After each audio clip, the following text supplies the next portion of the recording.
Content de vous retrouver sur la chaîne Basket Session Reverse, nouveau CQFR. Shai, quelques matchs au programme la nuit dernière. On commence tout de suite, on attaque et on démarre avec la victoire des Hornets contre les Celtics, 121-118 après prolongation. Victoire un peu surprenante quand même, on va pas se mentir, hein. Déjà, Charlotte ne gagne pas forcément beaucoup de matchs et en plus, c'est une belle victoire contre Boston, la meilleure équipe de la ligue jusqu'à présent, qui avait perdu que 2 fois. 45 points de Jason Tatum, 13 rebonds, 6 passes aussi pour Tatum, mais donc cette défaite avec 36 points, 9 rebonds, 8 passes de la Melo Ball et un Miles Bridges décisif sur la fin de match. Miles Bridges qui a fini avec 14 points, 15 rebonds, 5 passes, le panier pour la gagne à 3 points, un rebond décisif sur un lancer et une interception sur l'ultime possession des Celtics. Ouais, c'est ça, fin de Donc match, Miles Bridges clutch. ouais, fin de match assez folle, match plutôt sympa à suivre, je m'y attendais pas forcément avec les Hornets, c'est pas l'équipe que j'avais le plus regardé depuis le début de la saison. Là, pour le coup, je me suis posé devant le match, la fin avec un run de 9-0 pour les Hornets, était impressionnante. J'ai trouvé Lamelo excellent. Je le dis pas non plus tout le temps parce que je le trouve c'est un joueur, un peu perturbant, à regarder. On sait jamais, il est ultra talentueux, mais on sait jamais vraiment trop à quoi s'attendre et là, le voir, dominer, je pense que c'est le terme ou en tout cas ne pas, être totalement imperméable à la défense de Jrue Holiday. Je pense qu'il n'y en a pas beaucoup qui peuvent le dire. Holiday l'a pris en 1 contre 1 sur la fin de match et il a quasiment rien raté. Il a négocié ça parfaitement dans son style toujours, à contretemps et un peu, j'allais dire loufoque, je sais pas si c'est le terme, mais c'est un joueur imprévisible et qui là, il a rentré des paniers, compliqués, il a réussi des passes importantes et au final, bon, même si c'est pas lui, dont on retiendra l'action majeure parce que Miles Bridges, dont on connaît on sait les faits extrasportifs un peu révoltants qui ont poussé à sa suspension. Bon, bah, ça a été mis de côté par les Hornets qui l'ont tout de suite, réaccueilli, avec joie et là, bah, il rentre le 3 points qui est loin, il est assez lointain en plus le 3 points. Franchement, il est pas simple à mettre et il le rentre et derrière, comme tu disais, ce Tatum a 3 lancers.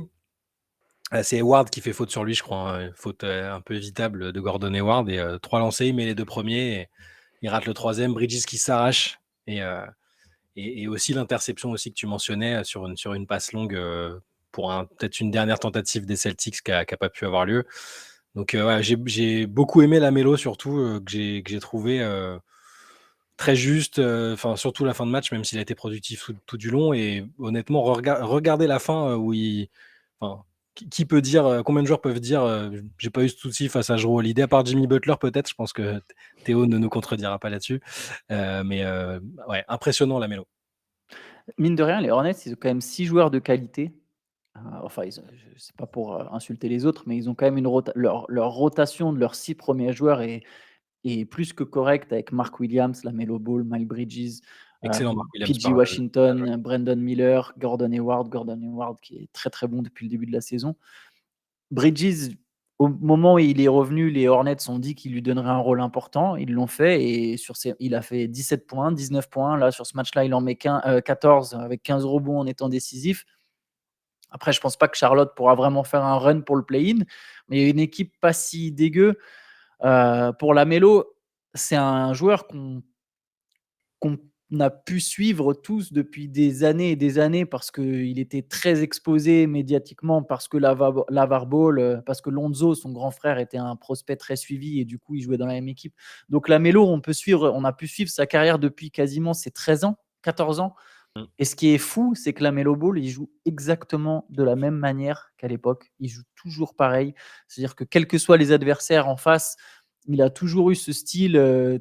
Je pense que lui, on parlait hier un peu dans le podcast de la pression et de la nervosité qu'il peut y avoir même dans des matchs de basket amateur.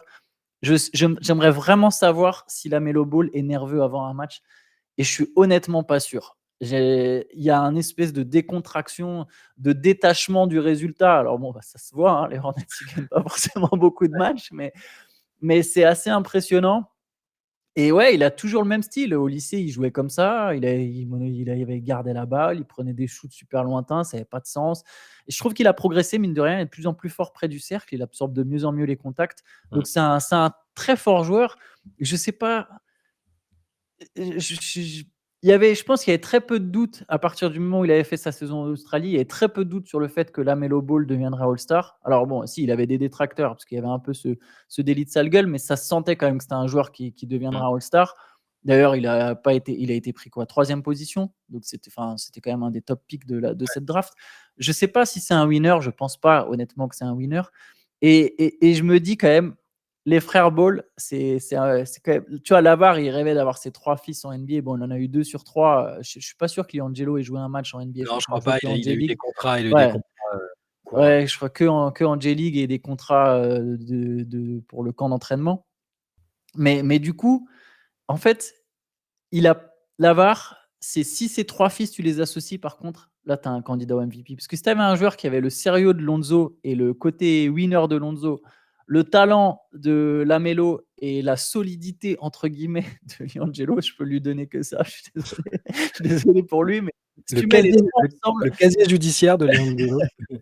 ouais, ouais, ça va, c'est shoplifting, non? Il avait pas Ouais, eu d'autres ouais, affaires. ouais, en Chine quand même, c'était couillu, Ouais, mais ouais. Mais tu mets les 3 ensemble, tu as un sacré joueur. mmh, Mais voilà, j'ai peur que Lamelo, bon, il y a du talent, je sais pas trop quel est le sérieux derrière, mais mine de rien, il y a des moments, mais ça nous donne des matchs comme ça. mais le souci des Hornets, c'est vraiment de toute façon, ça quand on les a placés, classés plus ou moins dans les dernières places à l'Est, c'est pas une question de talent finalement. Parce que tu regardes les joueurs individuellement, il y a beaucoup plus de talent que dans d'autres équipes, mais c'est le profil, profil cas sociaux avec des mecs qui ont des casiers judiciaires, même des petits trucs, des petits trucs, des infractions routières, des trucs, des phases de dépression. Tu as l'impression qu'ils ont réuni plein de mecs comme ça et que ça manque de vétérans vraiment solides. Parce que bon, Hayward est très correct depuis le début de la saison, je suis d'accord. Mais tu as l'impression qu'il est là en transition, qu'il n'est pas là pour rester, qu'à un moment, il y a une équipe qui va se dire bon, lui, il était pas mal quand même, on va le prendre, on en a besoin. Donc, mais là, c'est la première fois de la saison que je les trouve vraiment, vraiment divertissants et que je trouve Lamelo aussi, ouais, aussi fort, je pense, depuis le début de la saison. D'ailleurs, juste une petite, pique, enfin pas pique, justement l'inverse, petite reconnaissance pour Mark Williams qui fait lui aussi un très bon Excellent. début de saison. On parlait souvent de Jalen Duren, mais Mark Williams, c'est la même veine. 18 points, 16 rebonds, 3 Mmh. contres et Porzingis a été limité à 5 sur 14 au tir. Voilà, c'était on répétait depuis, ah d'ailleurs, j'y pense, ça me fait penser, je suis désolé. Tatum finit à -5 de différentiel. Allez regarder celui de ses coéquipiers. Voilà, c'est tout ce que j'ai à dire pour la course au MVP. En réponse au débat sur le MVP d'hier, ouais, j'ai vu, ouais. Allez, on enchaîne avec un autre match, avec un joueur qui pourrait être candidat au MVP, justement, c'est Giannis Antetokounmpo. Alors, les Bucks ont battu les Wizards, ils leur ont mis 142 points, jusque-là, pas de surprise, 142-129. Tout le monde fait des cartons contre les Wizards, hein. Embiid s'était baladé lui aussi. Ah, Giannis, il n'a pas manqué l'occasion, 42 points, 13 rebonds, 8 passes. Le plus fou, c'est le 20 sur 23 au tir, sachant Ouais. que il commence, je crois que dans le premier quart-temps, au bout de 5 minutes, il était déjà à 10 points dans la raquette. J'ai regardé le gros de la première Mmh. mi-temps. Euh, il se baladait. Et voilà, grosse perf de Yanis contre les Wizards. Mais surtout pour Yanis, ça fait un enchaînement de perfs, Shai, je vais te lancer là-dessus. Enchaînement Ouais. de bonnes perfs et 5 victoires de suite pour les Bucks. Bah, c'est ça, on s'est un peu inquiété pour les Bucks en début de saison, notamment pour leurs difficultés défensives. Bon, le reste, l'alchimie Giannis-Lillard, entre les blessures, et le fait que c'était normal, vu ils avaient jamais joué ensemble, on savait qu'il y aurait besoin d'un peu de temps, mais là, ça fait 6 matchs. Donc ils sont sur 5 victoires de suite, hein, si je dis pas de bêtises, mais sur les 6 derniers matchs de Giannis, il est sur du 37 points, 12 rebonds, 6 passes de moyenne à 70. Et là, son match là, enfin, le match qui vient de sortir, quelque part, il est un peu historique parce qu'il y a, il y a que Will Chamberlain qui a fait plusieurs matchs, à au moins 40 points, 10 rebonds, 5 passes et 85 d'adresse. Il en a fait 4, hein, c'est Will Chamberlain. Toujours Will Chamberlain qui est dans ce genre de. Mais que quand un joueur, je trouve, hein, quand tu as un joueur actuel qui a son nom, accolé à celui de Chamberlain pour un fait statistique, c'est quand même qu'il réalise quelque chose d'exceptionnel parce que c'est pas la même époque, tout ça, on est d'accord pour le dire, hein, tout n'est pas bon à comparer, mais c'est des chiffres tellement dingues que là, quand il y a quelqu'un qui est capable d'en faire comme Giannis, même face aux Wizards, même face à Jordan Poole qui fait encore des siennes, avec des séquences, Qui a mis 30 points quand même, ahurissantes. avec une passe décisive. Mais il y a cette séquence où il laisse, rouler le ballon, comme si pour croquer le chrono, comme si, son équipe était en tête alors qu'il a -10. C'est encore ultra déroutant, mais bon, c'était une petite parenthèse. Mais la montée en puissance de Yanis, coïncide avec la montée en puissance des Bucks. Il faut encore progresser défensivement, il faut encore que Yanis et Lillard, développent, leur alchimie. Il faut encore que Chris Middleton retrouve un niveau, physique, qui lui permette d'être à peu près, lui-même. Il monte en puissance. Il monte en Plus en puissance, et de plus toute en plus. façon, tout le monde, hein, Plus en Brook Lopez défend beaucoup mieux, là, il enchaîne, je sais plus, il était à 40 contres sur les 10 derniers matchs. Il a retrouvé un peu cette dissuasion près du cercle, plus, ses autres qualités défensives. Donc Milwaukee, autant on a dit que c'était, alors inquiétant, je sais pas si aller jusque-là était peut-être un peu abusé, mais, on se posait des questions, ils sont tranquillement en train d'y répondre. Ouais, ouais, ouais, mais pour Middleton, là, par exemple, hier, il fait 18 points, 6 rebonds, 7 Ouais. passes. Il commence à passer doucement le cap de la vingtaine de minutes par match, c'est-à-dire qu'il est passé sa limitation a dû passer de 17 à 23-24. Il était sur 17-18 minutes, maintenant c'est plus du 23-24. Il est adroit, tu sens que ça retrouve, qu'il retrouve du rythme et ça, je pense, c'est vraiment une des grandes questions des Bucks et bah, là, il y a pas encore tout à fait la réponse, mais si tu te dis qu'aujourd'hui, en novembre, fin novembre, il commence déjà à reprendre du rythme, s'il y a pas de pépins, a priori, il devrait quand même être plutôt bien autour d'avril et ça, c'est vraiment un gros facteur X important pour Et Milwaukee. et ils sont qu'à Milwaukee, avec les difficultés de début de saison qu'on a évoquées, ils sont à 10-4, ils sont qu'à une victoire des Celtics, qui sont Ouais. leaders de l'Est. Donc, bon, il y avait pas voilà, ils sont vraiment en train de se régler et ils retrouvent un peu les places, la place à laquelle on les attendait en début de saison. Yes, je te propose qu'on enchaîne avec Victor Wembanyama. C'était encore un match difficile pour les Spurs Mmh. et particulièrement pour Wembanyama et c'est le cas à chaque fois qu'il joue les Clippers d'ailleurs pour l'instant. Ouais. Défaite 99-124 contre Los Angeles. Petit match de Wembanyama, c'est la deuxième fois qu'il passe sous les 10 points. Il finit à 9 points, 4 sur 12 au tir, 3 rebonds seulement, 4 passes décisives et 2 contres. Moins 17 de différentiel, 9e défaite de suite pour les Spurs. Les Spurs, de toute façon, se font ouvrir en ce moment. Ouais. Il y a l'enchaînement des matchs, le poids des défaites qui s'accumulent, le défi physique imposé par ses adversaires. Mais voilà, la Les saison de Victor Wembanyama se les poursuit. expérimentations, sur lesquelles Pop, continue d'insister, voilà, il y a ça aussi, je pense, dans les facteurs. J'ai toujours en fait, on a toujours l'impression que alors oui, le niveau global de l'équipe, le niveau de talent n'est pas exceptionnel, mais on a toujours l'impression que s'ils voulaient, ils arriveraient à gagner plus de matchs. Si c'est avec une formule, une modulation un peu différente de l'effectif, tu as l'impression quand même que ça pourrait en gagner plus. Mais bon, ça, c'est mon avis. Mais bon, Victor est fatigué mentalement, je pense, mais ça, c'était prévisible aussi. Les Spurs lui ont accordé une sorte de repos médiatique en le mettant pas à dispo des médias après le match. Ça, c'est bien parce que c'est un point sur lequel j'avais beaucoup insisté, si tu te souviens bien en début de saison. Pour moi, au-delà Mmh. des challenges, classiques d'un rookie, et d'un rookie aussi attendu, passer de quelques interviews au long cours, dans son début de carrière bien choisies, à, tous les jours quasiment, enfin un jour sur 2, chaque semaine à devoir répondre aux mêmes questions des mêmes journalistes, des trucs très, «bateaux» entre guillemets, hein. Mais c'est le job des journalistes qui suivent au quotidien aussi, c'est de faire réagir sur le match en cours, bon, sur le match qui vient de passer. C'est une fatigue mentale, qu'on n'imagine même pas en plus de tout ce qu'il doit gérer, à côté. Donc, c'est bien que là il est de une soirée off de ce point de vue-là, après un match encore compliqué sur lequel il aurait dû répondre à des questions, auxquelles il avait sans doute pas envie de répondre. Donc, voilà, ils sont dans le dur. Lui-même est un petit peu dans le dur aussi, mais, ça reste globalement une saison d'apprentissage, et un début de saison d'apprentissage où on a vu quand même des bonnes choses. Ouais, ouais, bon, nous, pour l'instant, on n'a pas forcément de choses nouvelles à dire sur Wembanyama. Vincent Juste, Collet ouais. avait des choses à en dire par contre. Ah oui, bah, c'est vrai, on peut citer alors j'ai pas ces déclats sous les yeux, Ouais, mais ouais, je les ai si tu veux, mais il était chez NBA Extra hier, il a parlé un peu de tous les Français, on n'a pas parlé de Bilal d'ailleurs, pardon. ouais, il a parlé un peu de tous les sujets, qui pouvaient avoir trait à l'équipe de France et aux JO. Bah, sur Bilal, en gros, il allait s'entendre qu'il avait déjà hésité à l'appeler pour la dernière compète. Attends, je vais juste donner les Ouais. stats de Bilal sur le Compris, ouais. match d'hier. 12 points en sortie de banc, 5 sur 7 au tir. Encore une fois, 2 sur 2 à 3 points, Mmh. 3 rebonds, 2 interceptions. Et juste Bilal sur les 6 derniers matchs, je crois, j'ai regardé ce matin, il est à plus de 11 points, plus de 57% au tir, plus de 55% à 3 points, quelque chose comme ça. Donc Bilal est sur une très belle période. Et honnêtement, quand il rentre sur le terrain, ça se voit pour Washington. On l'avait Ouais, déjà signalé. toujours, ouais. Il y a une vraie activité, il joue très proprement. Il a été encensé par Giannis. Je vous invite à aller regarder la déclaration de Giannis, elle est sur basketsession.com. Mais voilà, Bilal qui continue de bien jouer. Ouais. Et du coup, ouais, et Vincent Collet qui a laissé entendre que il avait hésité à l'appeler et que c'était sous-entendu, mais qu'il n'hésiterait pas à l'appeler pour les JO. Ce qui nous va très bien, je pense. Je pense qu'on est d'accord là-dessus, hein, sur ce qu'il est en train de montrer et son profil de jeu, ça ne fera pas de mal. Et pour revenir à ce que Vincent Collet a dit sur Wembanyama, je vais te citer un peu ses déclats, mais il était content de la production globale, hein, du fait qu'il arrive à tourner à presque 20 points de moyenne, à prendre des rebonds, à faire quelques matchs un peu isolés qui sont de très haut niveau. Mais donc il dit, ce qui me déçoit un peu, c'est le pourcentage de réussite au tir. Pour moi, ce n'est pas suffisant pour un joueur comme lui. Pour les causes de sa maladresse, il y a un peu de tout, la façon dont il est servi par les coéquipiers, qui n'arrivent pas à lui donner des paniers faciles qui amélioreraient son pourcentage. Et donc lui, ce qui le chagrine, c'est le pourcentage. Il disait, je regardais LeBron qui est à 58% et Kevin Durant qui tire beaucoup de loin, qui est à 52%.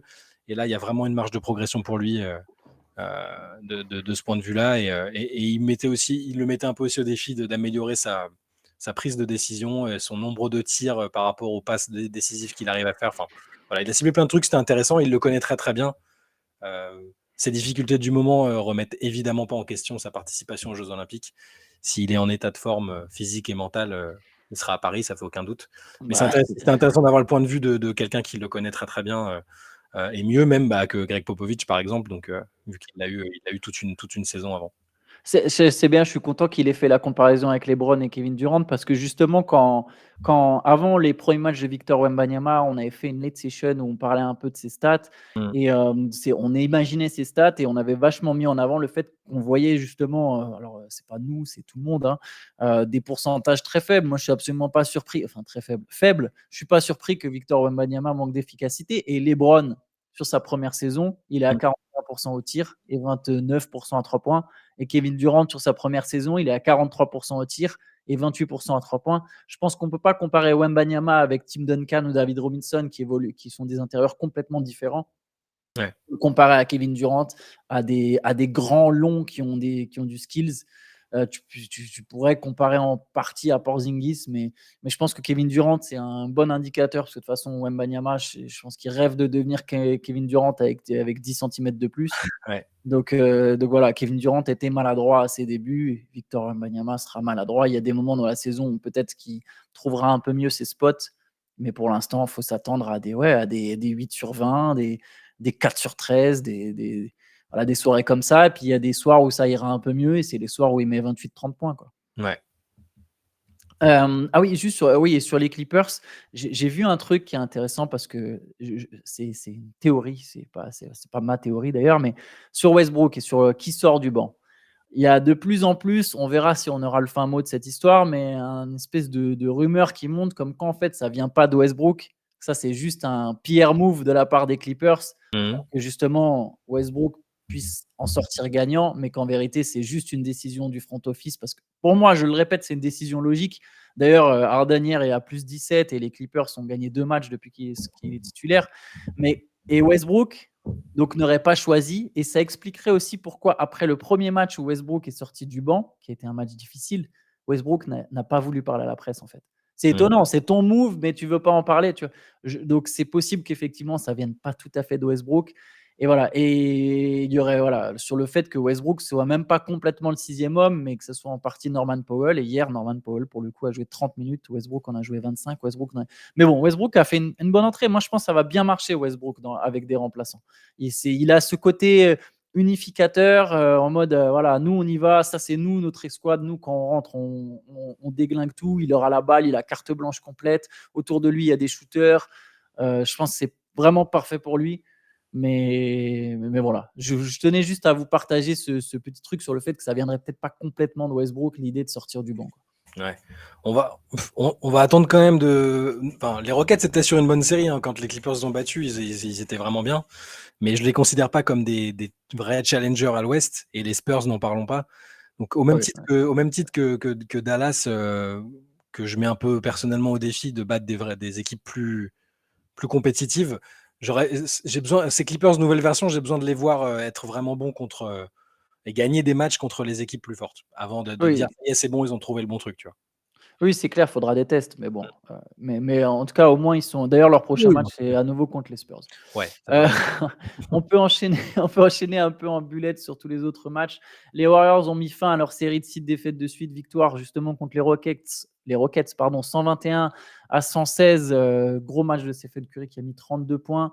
Klay Thompson a enfin tapé la barre des Enfin! 20 points. Ça y Il a est, bien commencé, c'est plus Curry qui avait fini derrière, dans le money time. Les Rockets sont un peu revenus, mais bon, Curry et Chris et Paul ont plutôt j'allais te tenu. dire, Chris Paul, c'est peut-être, Ouais. son meilleur match, son 15 meilleur match. points, 12 passes et Ouais, 18 points de Dario Saric aussi, qui a été précieux en sortie de banc. ouais, Voilà, et il y a eu 30 points de Sengun, 30 points, 13 rebonds, il est vraiment bon Sengun. il est Là, fort, j'ai regardé la fin, il est très oh fort. là là, il commence à prendre confiance en fait. Tu sais, genre, il y a un vrai côté de: «Non, non, mais en fait, je suis plus grand et plus costaud que toi», tu vois? Genre, si je veux, je bully tout le monde, tu vois? Tu vois, Jokic, il bully un peu tout le monde, tu vois? J'aime Bah, bien oui, la oui. comparaison avec Jokic, et Sengun, c'est un peu pareil, c'est en mode: «Non, mais en fait, là, si je veux, je te fais mal et je score sur ta tête», et c'est franchement ce qu'il a fait hier soir, ouais, intéressant. Autre match, pardon, bah, Jokic, on peut en parler. Jokic, les Nuggets ont gagné contre les Pistons, 12e défaite de suite contre Detroit, et pourtant Jokic a été expulsé en première mi-temps en même temps que Michael Malone, et Ouais, malgré ça, Denver a quand même réussi à battre Detroit. Shai, comment on fait maintenant pour faire gagner les Pistons là? Qu'est-ce c'est qui compliqué, hein, bon, Kylian Hayes, là, a été, remis de sa blessure à l'épaule, mais entrée totalement anecdotique, en remplacement de Jaden Ivey, enfin, voilà, c'était compliqué, comment on fait gagner les Pistons? C'est compliqué, hein. Ils tirent tous la tronche parce que je pense qu'ils se sont dit à un moment en début de saison: «Eh, on est pas mal en fait avec le retour de Ouais, Cunningham, c'est cool. Kylian Hayes a l'air de trouver le playmaking, Jalen Duren est incroyable, on a un vrai coach». Je pense qu'ils se sont voilà, ils se sont vus un peu mieux que ce dont ils étaient vraiment capables, et là, du coup, c'est très compliqué. Psychologiquement, ils tirent tous la tronche. Cunningham, il a dit qu'ils étaient catastrophiques. Ça va pas être facile de rebondir. Je sais pas si tu as vu Jokic après dans le vestiaire, que les mecs le charriaient un peu, en disant: «Ouais, en gros, tu nous as laissé». Il a dit: «Ouais, mais enfin, je vous ai fait progresser, ça nous a été bénéfique défensivement, en gros, que je sois plus là».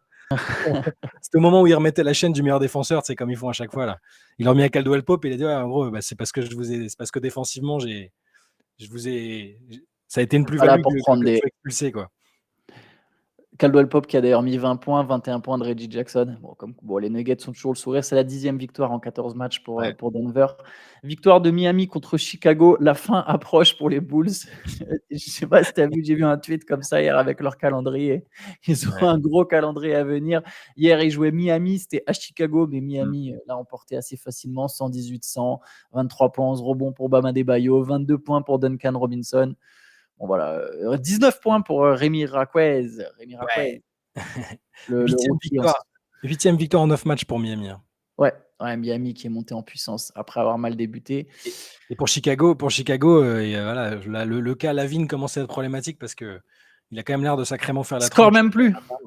Ouais, il Ouais, score plus, et puis il y a l'espèce de petite scène où il repousse un trainer, des Bulls, qui essayait d'interagir avec lui, hein. Bon, c'était pas une très, très bonne image non plus. Apparemment en interne, ça n'a pas trop fait plaisir, donc je pense que ça ouais, va la être un nana de cas à la régler com aussi. rapidement parce que l'ambiance m'a l'air, un peu pourrie, ouais. Ah non, là, faut raser, bulldozer, et on repart et on envoie Alex Caruso dans une vraie équipe. Merci, allez, au revoir. On peut enchaîner les Timberwolves qui sont premiers à l'Ouest, victoire Ça fait 117-100 Est contre est-ce les qu'on Knicks. s'habituera est-ce qu'on s'habituera à cette phrase, à un moment à la saison? Les Wolves sont premiers à l'Ouest. On verra combien de temps ils vont le rester, mais pour l'instant, ça commence, plutôt Ouais, bien. Enfin, ça se poursuit même plutôt bien. Ils ont battu les Knicks. 20 points de Karl Anthony Towns qui joue très bien au basket en ce moment, il faut le oui, dire. absolument. 16 points, 7 rebonds pour Rudy Gobert, 23 points pour Anthony Edwards, et voilà, une nouvelle victoire pour Minnesota. Ils sont injouables à la maison, hein. Ils 8-0 défendent bien, hein. et quasiment que des grosses victoires. La défense, bah, ils sont toujours sur le meilleur net rating défensif, de la ligue, ils sont numéro 1. On en a déjà pas mal parlé des Wolves, hein, avec, Gobert qui est un peu le point d'ancrage et dont l'implication défensive et le niveau défensif, ont été très, très contagieux, et c'est bien. Alors, petit bémol, c'est quand même que McDaniel s'est blessé en retombant mal sur 4. Il s'est fait, je pense, une entorse de la cheville. Mais bon, je pense pas que ce soit un énorme frein pour l'instant à leur belle dynamique, et il va pas manquer trop longtemps non plus, je pense. Mais ouais, belle victoire des Wolves, belle dynamique. Et je sais pas si on s'habituera à cette, à cette première place qui est inhabituelle pour nous qui les suivons depuis des années. Ça, c'est sûr. Ouais, on enchaîne pardon, avec les Pélicans qui ont battu les Kings 129-93. Les Pélicans font une saison bizarre parce qu'ils sont très irréguliers. Par contre, là, juste sur les derniers jours, ils ont battu Denver qui était sur un bon départ, Dallas qui était sur un bon départ et Sacramento qui était sur 6 victoires de suite. Ouais. Donc, victoire des Pélicans avec 31 points de Brandon Ingram, 26 points de Zion Williamson, 12 sur 16. Zion Williamson a bully la raquette des Kings. On sait que les Kings n'ont pas la meilleure défense de la ligue, mais là, pour le coup, bah voilà. Mais ouais, écoute, belle victoire des Pélicans. Enfin, Soirée parfaite. Soirée Ouais. parfaite. Ils ont même pas joué ils ont à peine joué une demi-heure pour Zion et 26 minutes pour Ingram. Ingram 5 sur 5 à 3 points, pardon. Et j'ai l'impression que lui, il retrouve un petit peu de morale après la campagne catastrophique avec Team USA où il était même sorti de la rotation. Où il était bien déprimé. Et tu as raison, ils font une saison. Là, ils sont à bilan, ils sont à l'équilibre au niveau du bilan. Et plus personne parle d'eux parce qu'on les avait un peu, on les a oubliés parce que c'était pas très flamboyant, que Zion manquait des matchs, qu'ils ont eu une pléiade de blessés, mais qui sont en train de revenir, notamment le voleur de ballon Alvarado, ça va faire du bien ça. Il y a toujours pas McCollum, mais l'équipe tourne correctement et je pense qu'ils vont faire une saison un peu de traînard, tu vois, en espérant surprendre autour de la. Alors peut-être, je sais pas s'ils seront dans le top 6, mais j'ai l'impression qu'ils sont quand même bien calés pour pouvoir faire le play-in finalement, s'il n'y a pas d'autres galères de blessés. Alors, l'Ouest est terrible hein, quand même. Bah ouais. Là, actuellement, l'Ouest est terrible. Le play-in, vraiment, c'est. Mm. Allez, on va dire dans les 11 premiers, donc les Clippers sont 11e. Je vous donne le classement. Après, je te pose une dernière question sur les Kings et après, Ouais. on finira avec ce QFR. Premier Timberwolves, deuxième Nuggets, troisième Thunder, quatrième Mavericks, cinquième Kings, sixième Lakers, septième Suns, huitième Rockets, neuvième Pelicans, dixième Warriors, onzième Clippers. Je pense, moi personnellement, mon feeling, c'est que les Rockets, je ne vois pas les Rockets au play-in ni en play-off. Sincèrement, je pense que ça va descendre. Je sais qu'il y a un petit engouement, mais je ne pense pas que ça va être que ça va être assez solide. Donc, je pense que les Clippers prendront la place des Rockets d'une manière ou d'une autre. Donc, tu as un top 10 que je trouve absolument énorme. Et oui, enfin bref, je voulais juste souligner ça sur le fait que l'Ouest est très dur. Et voilà, ma question, c'était sur les Kings. Ouais. Je voulais te poser une question sur les Kings. Il y a des rumeurs sur les Kings. Les Kings seraient impliqués sur toutes les discussions qui concernent des stars. Donc, ça va de Pascal Siakam, OG Anunoby, peut-être Zach LaVine, etc. Je te pose une question. Les Kings, tu remplaces Harrison Barnes par Siakam et tu as donc un 5 avec Sabonis, Siakam, Murray, Werther, Fox. Malik Monk, Mitchell en sortie de banc. C'est fort. Shai, pour toi, qu'est-ce que ça donne cette équipe? C'est fort. Après, faudrait pas sous-estimer l'importance d'Harrison Barnes, ne serait-ce qu'en termes d'expérience et de vécu avec tous ces joueurs qui n'ont pas la même expérience par définition. Mais oui, sur le joueur en lui-même, Siakam, ce serait serait énorme, ce serait une plus-value.